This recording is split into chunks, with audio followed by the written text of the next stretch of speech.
যতই পড়ি ততই অবাক হই।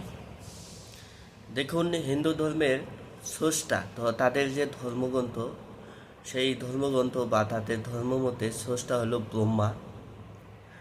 সেই ব্রহ্মার একটা কাহিনী আজকে আমি আপনাদের বলবো। অনেকেই হয়তো এই কাহিনীটা জানেন না, আমি সেই কাহিনীটা বলবো।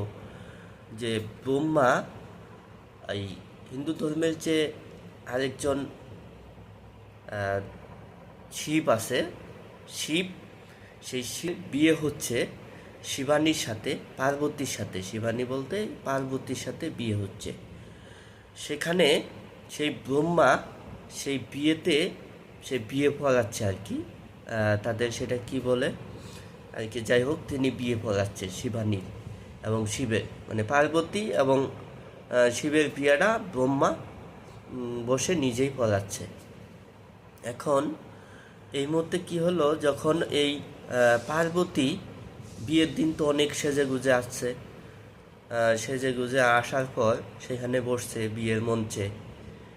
তখন ব্রহ্মা সে পার্বতীকে দেখে ফেলে, তার রূপ দেখে সেই সুন্দর, তার রূপ দেখে তার দিক তাকিয়ে আছে অনেকক্ষণ। তাকিয়ে থাকতে থাকতে একটা সময় কি হয়েছে, তার যে বীর্য সেটা স্খলন হয়ে গেছে। পার্বতীর রূপ দেখে তার কামসত্য জেগে তার যে বীর্য সেটা স্খলন হয়ে গেছে। তো এখন এই কাহিনী কোথায় আছে? আমি যদি রেফারেন্স দিই আপনাদের, শিব পুরাণ আছে, একটা ধর্মগ্রন্থই বললাম তাদের, হিন্দু ধর্মের শিব পুরাণ, সেখানে আছে। তো এমন একজন স্রষ্টা যা অন্য রূপ দেখে নিজের বীর্য স্খলন হয়ে যায়, এমন একজন স্রষ্টা তাদের ধর্মমতে, এটাকে কি বলবো আসলে বলার মতো নাই। আমি এখন বললে হিন্দু ভাইরা মন খারাপ করবে, তো আমি না বলি, আপনারাই দেখে নিয়েন, শিব পুরাণে এই ঘটনা আছে। তো এই হলো একজন স্রষ্টার ঘটনা। এখন একে কি ধ্বজভঙ্গ রোগী বলবেন? অবশ্য হিন্দু ধর্মের যে কীর্তন অনুষ্ঠান হয়, সেখানে একজন আছে, খুবই পরিচিত একজন আমার, উনি কিন্তু এই ব্রহ্মাকে ধ্বজভঙ্গ রোগী হিসেবেই উল্লেখ করেছে। যাই হোক, আমি তাকে কিছু উল্লেখ করলাম না। কারণ আপনারা রেফারেন্স চাইলে ওই শিবপুরাণ বই আছে,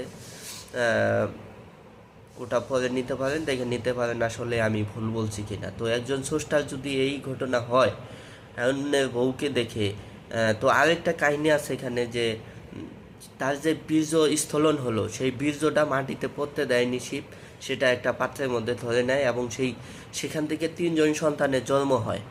এরকম ঘটনা এরকম ঘটনা একজন স্রষ্টার বীর্য অন্য একটা মেয়েকে দেখে পড়ে গেল এবং সেটা থেকে আবার তিনজন সন্তান জন্ম নিল।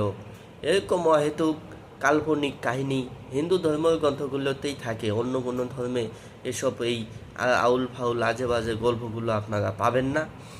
তো এই হলো একজন বা তাদের ভগবানের যে বীর্য স্খলনের কাহিনী, সেটা রেফারেন্স সহ বই সহ আমি আপনাদের বলে দিছি, সেখান থেকে দেখে নিতে পারেন।